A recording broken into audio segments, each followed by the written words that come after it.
how he gained a big advantage. He would get a lot of money, and then towards the mid game is where he would bring his power to bear in like team fights and stuff. So maybe we'll see him on one of those safer champions in farming with the Karthus or with the Orianna, something like that. Because really right now, it's not the League of Assassins anymore. It's more about heals and shields and longer drawn out team fights. It is, and we're going to see, actually, I was wondering if he was going to learn the champion, but Nidalee comes through for his Scar. You talked about safe long-range champs. Yeah, very... I haven't seen much Scar and Nidalee, I feel like. We haven't seen much of it, but it is one of those long-range mages, and it is a very popular champion right now just because of the power that she has late game. She can turn complete objectives or team fights around with only 2 spears. Yep. And both of these teams with very quick bans, by the way, coming out with their plans laid for this first game matchup. Yeah, so it's going to be Bunny Fufu's Thresh, Quas's Rise, and Voyboy's LeBlanc goes away. Meanwhile, the Skara, Soraka. I like that one. Used to play that one back in the day. Curse, though, I want to see where their picks actually go towards, because there's a lot out on the field. Most roles only got 1 or 2 bans here, so he says, you know what, maybe Xin Zhao is the most important jungler. Top lane Mundo, interestingly enough, is going to be the lock-in for Quas. Interesting here. The junglers were definitely talked up a lot coming into this matchup. And Saint was of the opinion that Xin Zhao is the strongest jungler right now. We can see that opinion shared at least a little bit by the team that he's coaching here. Dominate opting for that one early. He's a very well-rounded jungler now. It used to be that he was all about the early game and his very high-powered ganks. But since he thrives with the Pharaoh Flare, he also has a late game. You have infinite scaling with Pharaoh Flare. True. Once you get to the late game, kills or monster kills, everything awards you more damage, but also more sustain. That's a big deal. You get into those team fights, and as long as you get the actual combine going through, you can keep it going on. Lucian already grabbed for I'm a Cutie Pie. He's going to be playing that one for himself. Skara going to make the lock-in for his team. Yeah, and he's support for Kiwi Kid. No surprise there. No surprises for the duo there. Lock-in from Dignitas. We've seen so many big plays from Kiwi Kid when he's on Annie.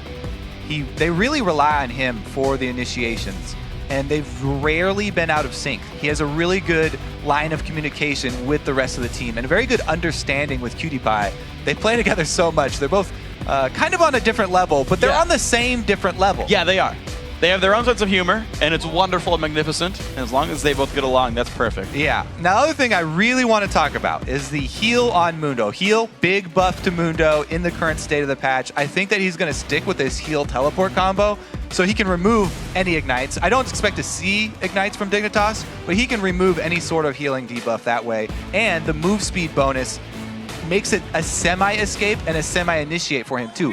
Heal is really the jack of all trades when it comes to summoners. It's so good in almost every situation. And you're going to see how many get brought out on both sides of the lineup right now. It's going to be Corki, Leona, heavy magic damage lane here for Curse's duo there of Cop and Bunny Fufu.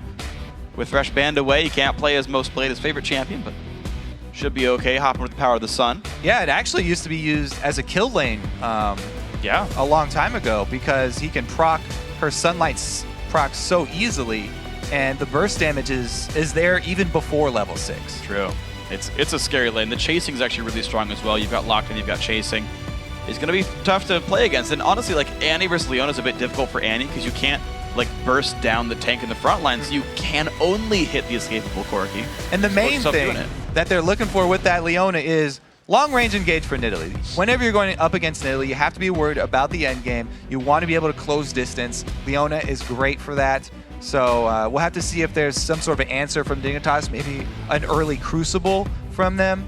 I don't think that they can go that way, though, having locked in Annie so early, who really favors that move speed and the Talisman. True. Have to see where Kiwi Kid actually decides to spend his money early. There's 2 pretty good options for him to go with. Yeah, the only real disengage tool is the fact that you can maybe drop a Cocoon down and then like Tibbers hopefully locks down the front line. Yeah, exactly. I hope that works out. That's why, I mean, there's a lot of pressure on Kiwi Kid here to deal with the hard engage. It's either going to be cleansing someone or it is that speed buff that he's going to try and provide.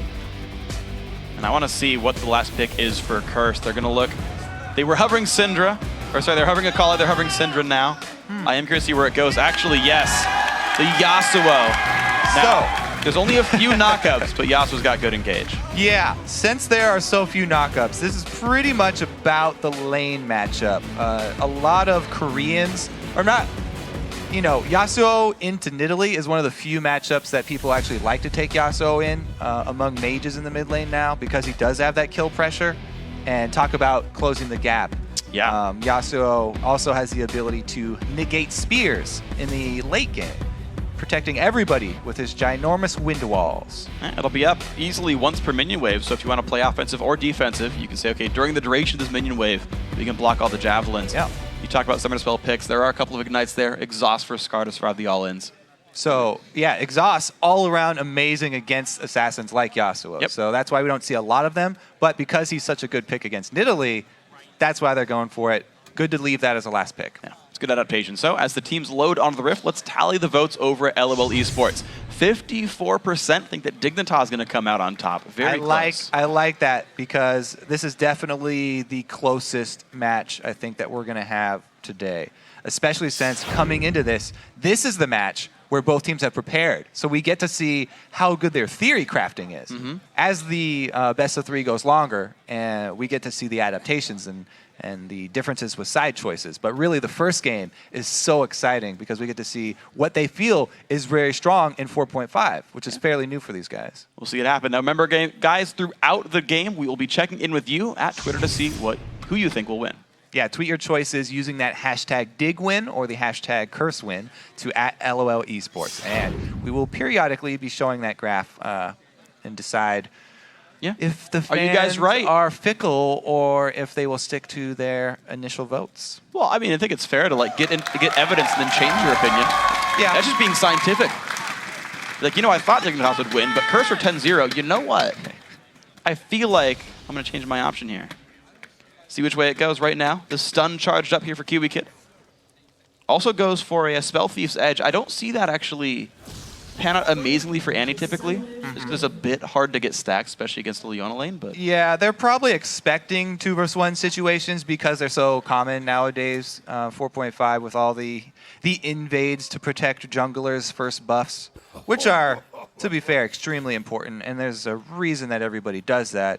There are other plays that you can do. You can everybody stack up and try and defend a buff, or you can invade the off buff. It's just that the other plans involve a little bit more risk, and each extra ounce of risk that you have in the early game makes these teams very uncomfortable. They don't want to have the other team snowball an early lead off of level 1 just because of they chose the wrong buff to invade. Yeah, so Curse playing a bit risk averse here. I actually want to check back on the summoner spell picks because we actually have a pretty varied lineup actually. So as per normal, everyone's running Flash, but it's two exhausts here for Curse. Mid laner and support running exhaust, primarily for the Jax, I'm guessing. Scar running exhaust for Void Boys, Yasuo as you talked about, but Ignite for Kiwi Kid. So kill pressure here in this bottom lane. Yeah, he actually is opting with the old summoner spell, Ignite. It got a little buff as well. You got to give him some love. You can get vision of people if they go into a bush, whether Ignite, then you will continue to see them. Ignite?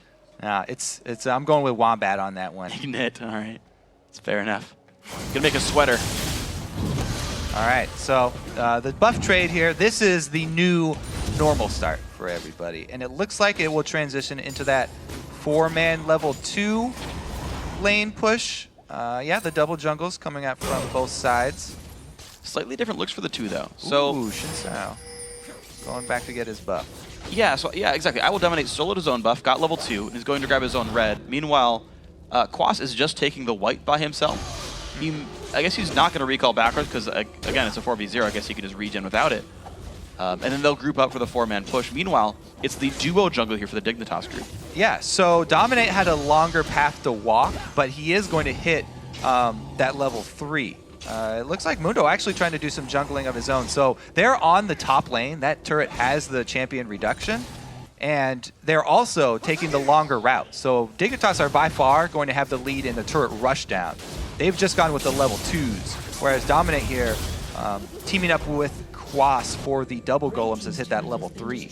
Now, one thing that's going to be interesting to watch for, though, is that Dignitas pushed on the second wave, meaning most of these minions are now dead as that turret went down. So their second turret push is going to be very minion light. Their cannon minion just now showing up. Curse's push is on wave 3. A lot more minions here. They'll move faster, though Dignitas is farther ahead. Yeah, you got to keep track of that cannon minion. So important.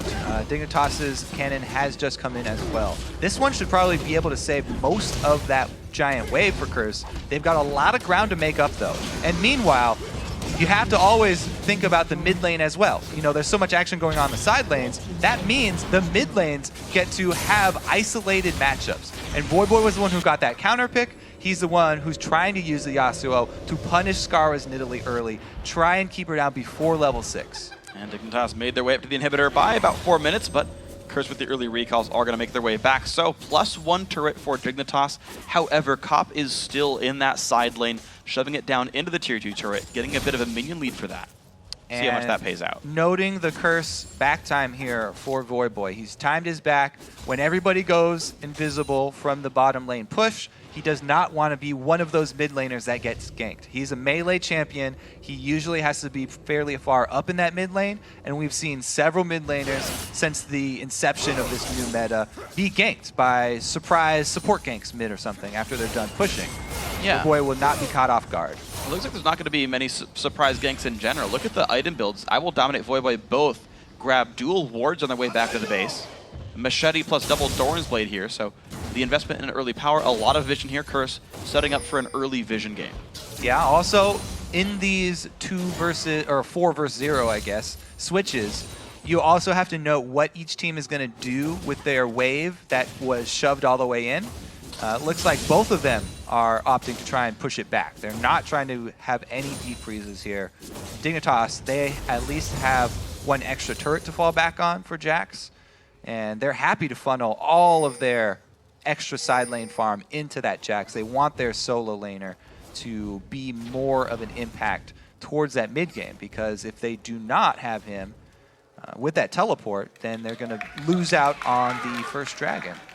Kiwi Kid already killed one of the pink wards, but walked right by the second. So Curse invested 200 gold, lost half it. Dignitas talked about what are they going to do with the big wave.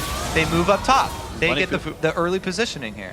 All right, well, Cop saves him with the Summoner heal. He might have been okay anyway, but Summoner burn just to get him out of there quickly. 3-man defense up here. Quas pushing the bottom lane by himself. Cruiser will TP down there to defend. Scarra and Voyboy in a battle. Level 5 versus 4, actually a bit of a lead there. And look at this swing from Dignitas. They send everybody up top to make Curse react to them. They have all their resources try and defend that turret, and Dignitas abandoned their giant wave. That's the huge wave that you usually see teams pushing with, but they make a really good call. They use their teleport down bottom, catch that wave at their turret, and actually swing everybody towards the mid. Get a bit of damage for it. Cocoon goes on, and I will dominate, actually. Curse on the back foot with all of these moves here. Cruiser did get some farm in the bottom lane. They're 37 to 29 across those guys. And the Jax is really scaling. He is level 6. Mundo not yet there. Cruiser got a good deal with these lanes. Yeah, so what they did here with Dignitas is not only did they funnel, mid lane. Big engage. Kiwi Kid very low on health, but the damage comes back. First blood goes through to Dignitas. Cutie Pie trying to get his team to safety, but Voyboy gets the knockup. Still getting the damage across. The counterattack by Curse looking pretty good. One hit to go on Crumbs. Voy gets in turret range, has to flash. He is one hit from dead. Little over aggressive. Yeah, 1 versus 1 exchange there for Curse initiating when they still only had 3 people, so it's sort of a 3 versus 4 for a small amount of time. And they only trade kills. Very dangerous for them. And it's good for Dignitas now that Scarra has finally hit that level 6. We will look for the blue buffs next time around.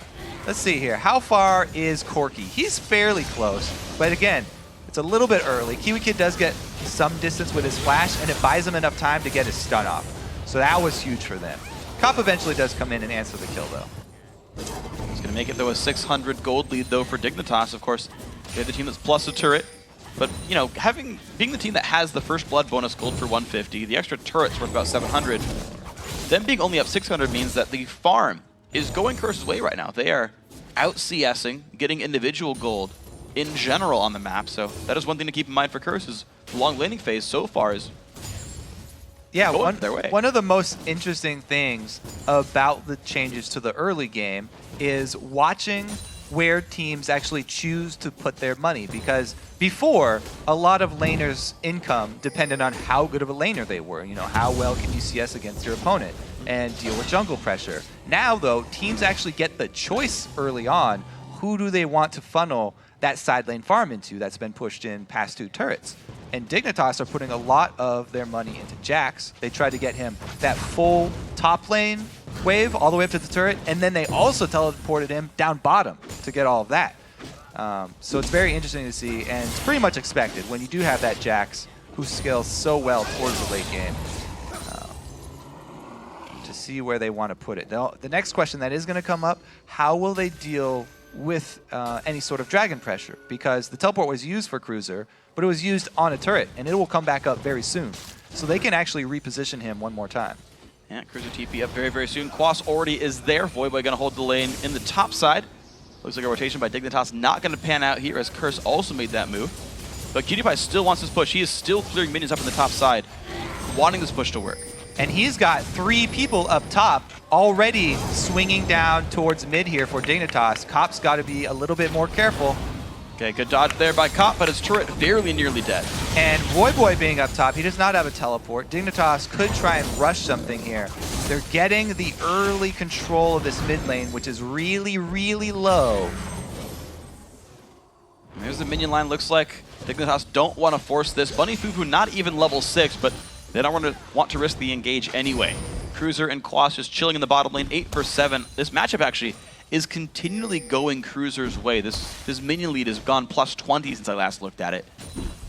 Yeah, he's gone with the early burst build here for Jax, the Sheen. So that just makes his harass even more scary. In the laning phase with Jax, by the way, it's quite easy what you do. He's very strong right now. Once you hit that level 6, you auto-attack a minion twice to get your ulti proc, and then you leap strike onto them with Empowered Strike. Adding Sheen onto that is so much burst damage. He's almost like a mage at that point. And if you fight him, he's got attack speed already. You can dodge you for a while. It works out quite nicely. He's a great lander once you hit 6. QtPie, he's going to get the bottom lane farm as Cruiser went back. Looks like Cruiser will hold the top lane. More well-equipped to stay in lanes with no turrets available. That's fine. Dominate still on the clears, though. It's going to be Ancient Golem for Crumbs, no surprise, but Wriggle's Lantern for Dominate. He's actually 14 stacks, and Kurt's going to start out on Dragon. So they actually have amazing positioning on this. Should be uncontested. Now, in the last series, there was a lot of criticism for Nintendo and his management of the stacks. However, you have to remember that these games are the lane swaps, and you have to put some time into turret pushing.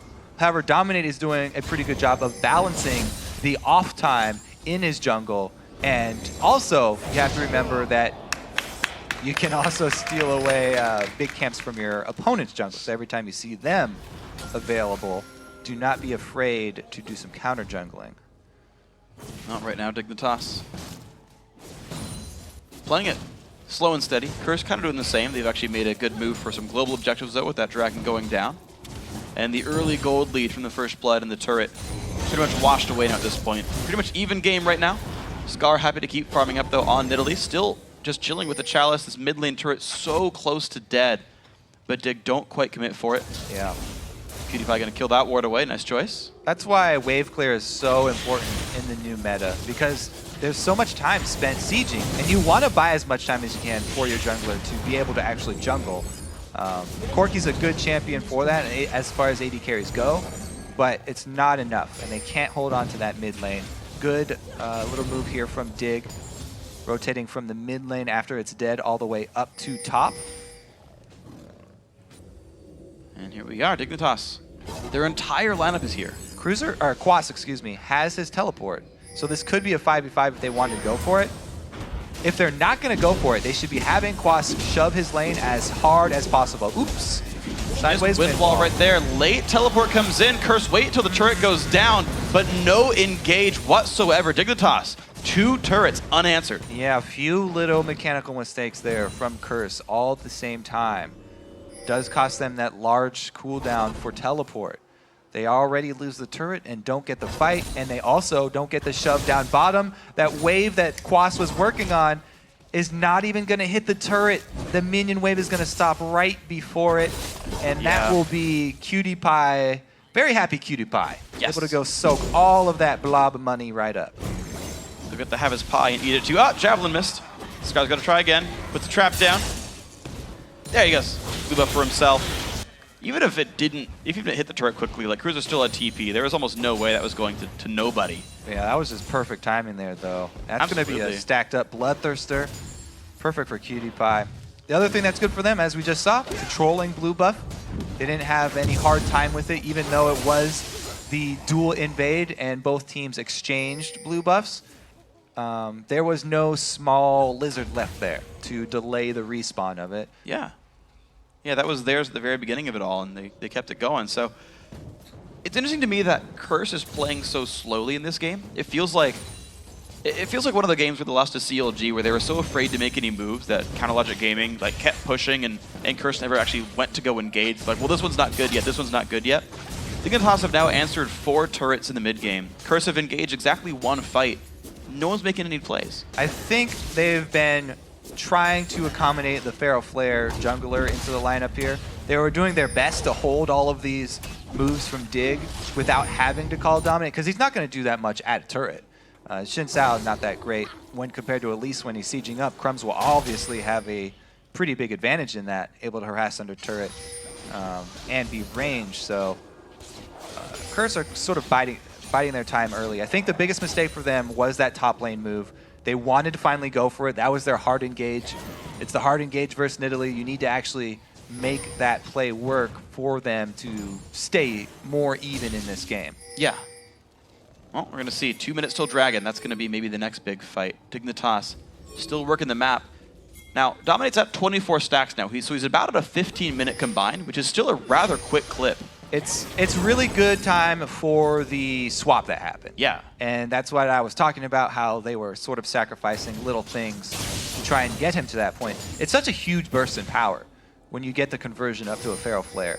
Because then not only will it stack with the monsters, but also the kills and assists. And the sustain with Xin Zhao is amazing. If he builds 1 defensive item after this, then he will be a fairly effective tank, as long as he's able to continue attacking throughout the fight. Okay, well, here's the test. Curse, they've got nothing else to wait for now. I feel like Jax would likely outscale Dr. Mundo. I mean, Yasuo's always going to be great, but with an exhausting enemy team, you have to question how often do you have to fight to make that finally pay off. Scar, of course, with the Athene's already done. Interestingly enough, actually, doing Athene's versus a physical damage mid laner. You often see all kinds of different builds when you fight, somebody's going to be in your face, deal a lot of AD. But Scar wanting the regen, wanting the siege build. Yeah. That plus blue buff will be plenty for him. It's interesting, the summer spells now. Okay, double man gank up top. Nope. Negative. Now, do you think we will progress to the point where everybody's just running heals and exhaust and teleports, and we even forego flash? Because they're so strong right now, and heal actually gives some move speed. Wait till we see a team fight where there's 4 exhausts. 5 heals, 4 exhausts, and a smite. Yeah. I actually wonder, like, I'll entertain the thought, right? Just try it, and that'll be hilarious. Yeah. Nobody does any damage. 5 heals the dream. And you run Soraka Lulu. Oh god. Support Karma. AD carry could be Sion. I am interested to see how the first fight does come out, though, because Skara's exhaust will be extremely important. Buddy Fufu gets exploded over the wall. Nothing's going to save him there.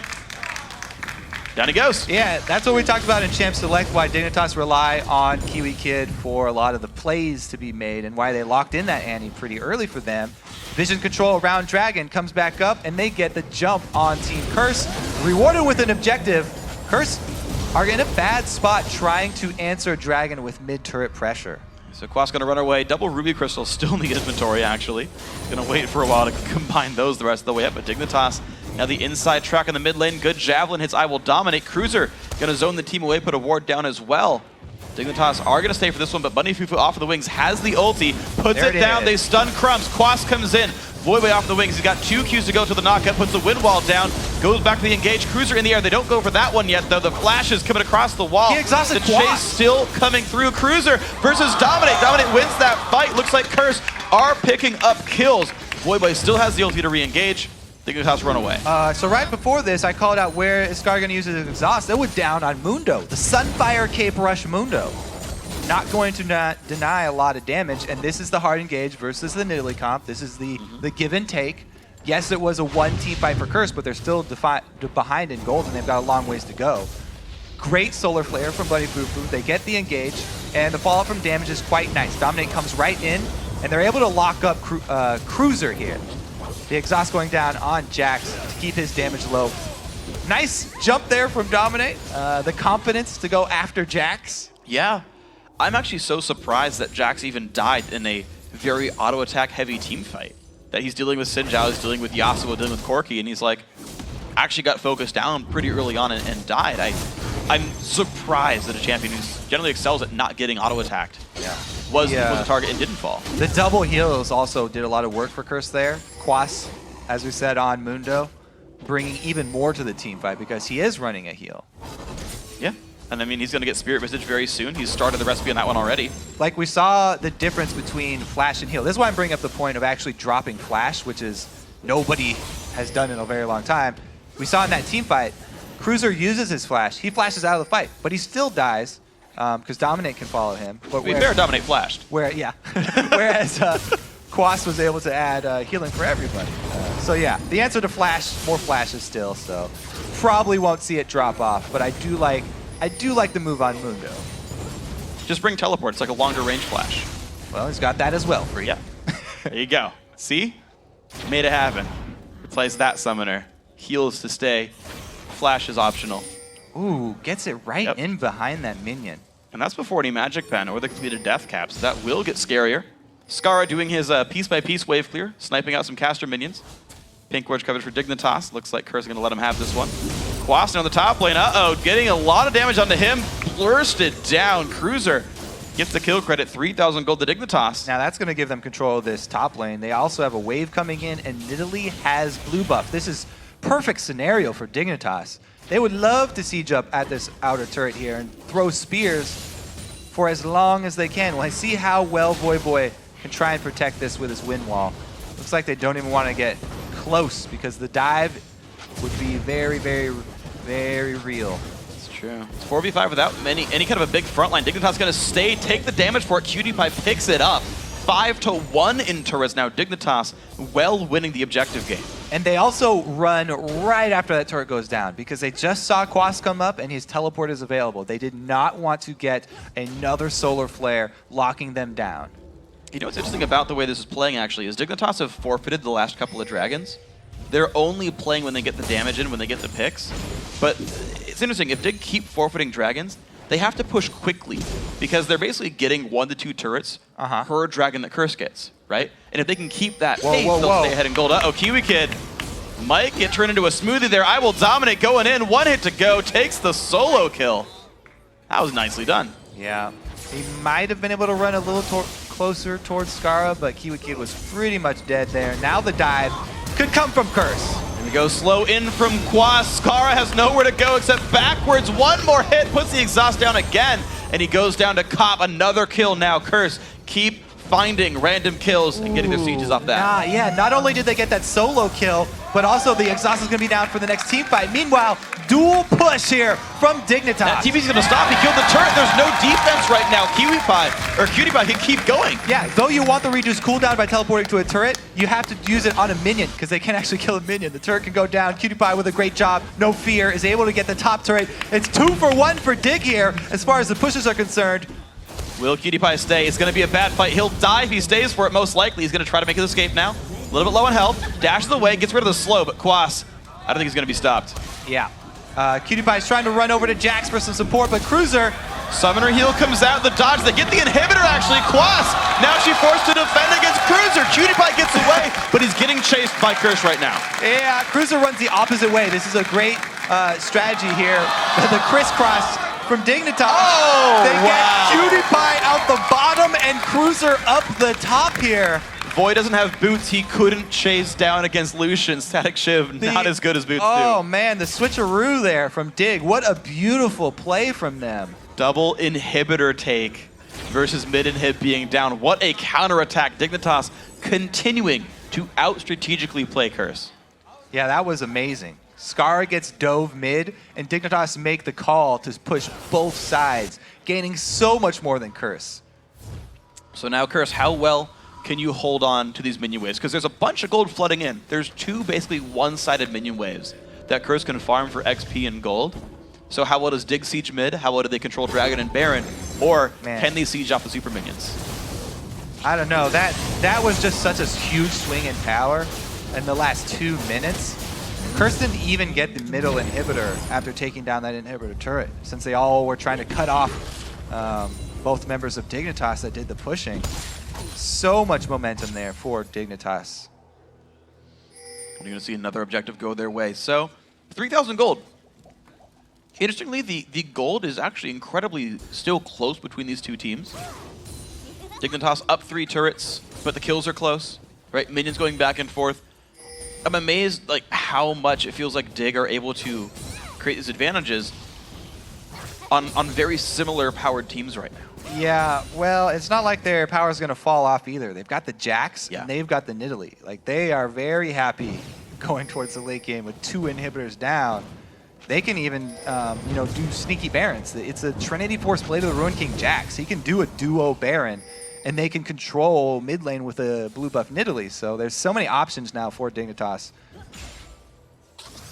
Yeah, well, right now Dig are sweeping away the wards inside of Baron, but there's one to the left that they don't see right now. Quas still holding down to this bottom lane, a giant wave up in the top as well. And Dignitas are going to start this one out. Cruiser's going to get seen, I think, going in towards this. Not sure if that outer ward. He did ward hop to it, so they might have got a glimpse, but 2 inhibitors down means there's so much pressure. With the other 3 members of Dig zoning, I don't think there's any way that Curse could actually face check that without terrible results. Yeah, you're right, Curse aren't even going to try it. Quas actually back to his Nexus turrets defending. Baron goes down to Dignitas. 4,000 gold lead, 2 of 3 dragons, the only Baron, of course. And they can make that siege even better next time. Yeah, this is going to be a pretty strong push from Dig here. This might be game-ending siege. They've got that purple and blue Nidalee, and Jax, once he gets Baron buff, is ridiculous, benefiting from both the AP and the AD that it gives. This should be Dignitas making quick work of the mid. It's going to take a bunch of damage. All of Curse will converge when they can. Voyboy not going to win wall that yet. So here's what's going to happen is Curse is going to have to make their last-ditch effort here. They have to go for a hard engage, and they have to try and burst down Dig before the dual lines of super minions come in. If they wait, then they are pretty much screwed. Well, Bunny Fufu just took a giant javelin. He's forced to disengage. Turret goes down. Curse stuck in their back of the base. Now 3 inhibs are going to fall. Dignitas, right now they own Curse's base. Yeah. Still a 5v5, but there's minions coming in. Dominate takes another javelin. Top inhib respawns. And it's going to be the engage. Dominate gets the knockup. Here comes the fight. Dominate goes down though. So far 5v4. Solar Flare comes in a bit late. Cop still putting in damage to the backline. Cutie finds a second though. He finds a third. It's going to be Curse getting routed in this fight. Bunny Fufu also going to go down. 26.5 minutes in. Dignitas find their big break. Turret number 1, turret number 2. Going to be the Nexus. 1-0 Dignitas. I think Dignitas showed a very good handle on the 4.5 changes here. They punish the Feral Flare play correctly. They get very early pushes going, and they continue with the pressure onto the turrets, always swinging back and forth from top to mid, and using their teleports very effectively. You have to commend Cruiser for his use of the teleport, getting a lot of farm on Jax very early so that he got to that threatening point very quickly in the game. Yeah, and I got to call back as well to Coach Scara. Oh, look how happy he is. Yeah. Everybody, all smiles. I mean, Kiwi Kid's literally always all smiles, but Scara definitely, the rest of the team, happy about that one. But the Coach Scara point, though, the double inhibitor take was just such a swing in that game. That caused the end game. And it was Scara being the martyr for that play, too. Exactly, yeah. But that's the thing, right, is like, right, Scar had those 3-4 weeks back as a coach, right, watching the scrims, informing the team. Again, all his teammates saying they loved how much Scar's tutelage helped them. And then they get the shot call to be like, yeah, you guys push those sides, right, just the clairvoyance there to say, yeah, go for these. And then once those fell, it was just step by step till Dig won. Yeah, how important is that macro game perspective? Extremely important, especially with the new changes that have come here. Yep. Dignitas just blow Curse away with this one. Yeah, game 1 of the quarterfinals was exactly what that one was. So, Poke Comp worked out for Dignitas, right? Yeah. You know, split push Jax, Nidalee, Lucian, Elise there as well. Some good sort of backline support right there. Leona's there in case, or not Leona, sorry, Annie there in case you need some disengage. The picks came through for Kiwi Kid actually pretty well. Curse tried the hard engage. They had Yasuo to follow up on the Xin Zhao, to follow up off of Leona. Didn't work. Curse found so few fights. I think there were, what, 5 kills all game with a hard engaged team? That's rough. I think the draft phase is going to have to go better for Curse next time around because giving up Jax and Nidalee, those are both extremely high priority champions right now. I don't see anybody giving those 2 champions away again. I mean, remember back to the split where Coast, they won all this, like they won a streak winning with Jax and with Nidalee. Just extremely strong combo. Good thing to watch out for, guys. But for now, we're going to throw it over to the guys at the analyst desk to break down Dignitas' first win of the series.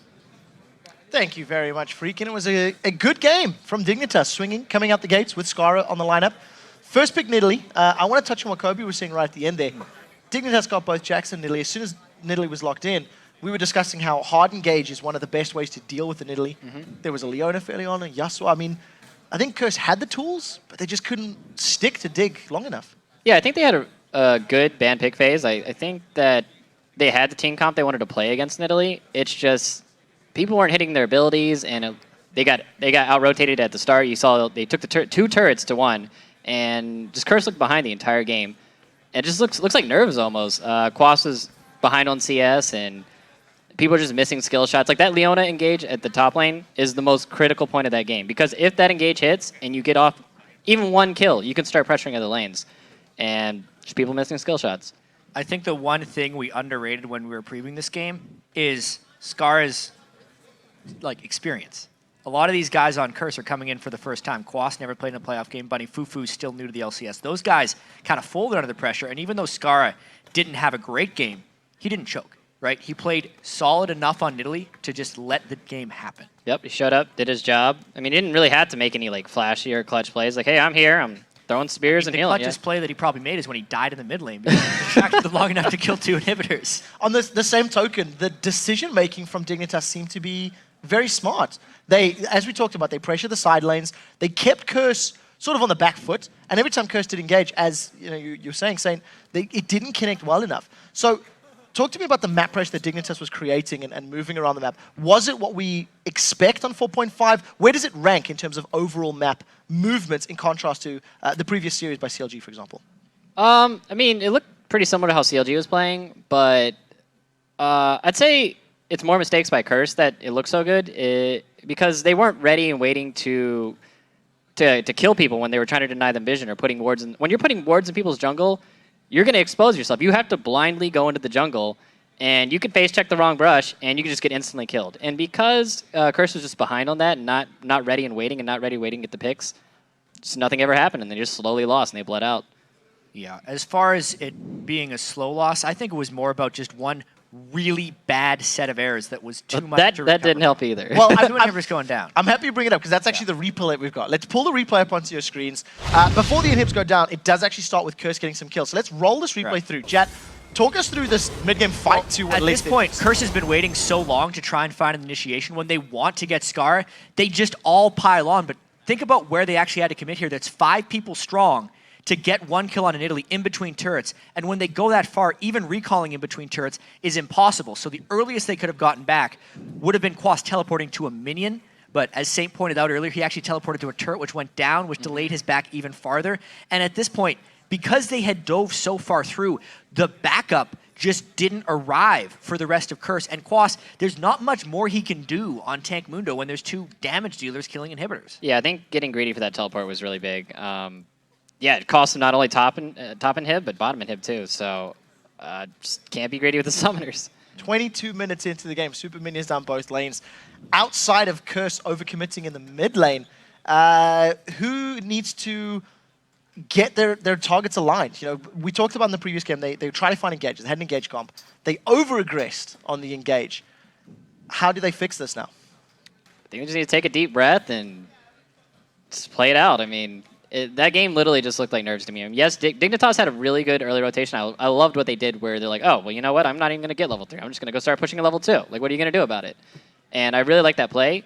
But I think that Curse could have stabilized after that. And it just, nobody was on point. Nobody was being proactive. They're just waiting. They're being reactive rather than proactive.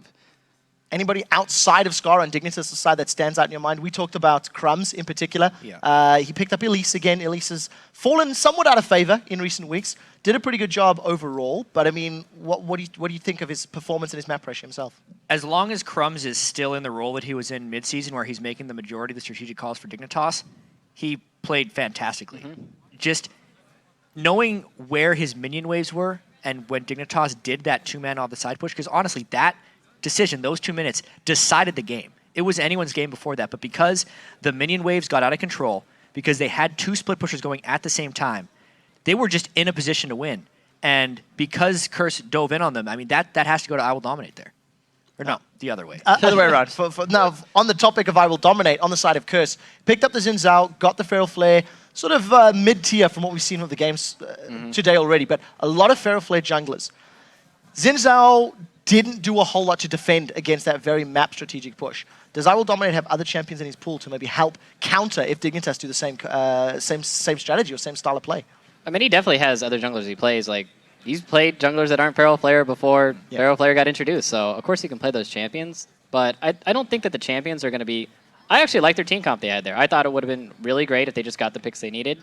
They just need to start going out and being proactive. They have to go do stuff rather than like, hey, like you're taking our turret, like maybe we'll show up and watch you kill it. Oh, it's dead. Like, all right, we'll see you at the next one. So hopefully they can avoid it. Yeah, I actually feel like that's kind of been Curse's weakness all year, though. Whenever they've been losing, we're always saying they need to go do something, and oftentimes they just let the game lose around them, which is why I feel like they're strongest when they run the hard initiation compositions because it lets them pull the trigger. But they weren't pulling with the right time because of nerfs, so they were kind of inactive with the wrong type of team composition, and it's got to be the nerfs. Yep. Well, we'll have to see if they can fix it going into Game 2. We do have to take a very quick break, but there is still more LCS action to come. As we've mentioned, when we return, this Game 2 as Curse takes on Dignitas, who are 1 game away from securing a spot in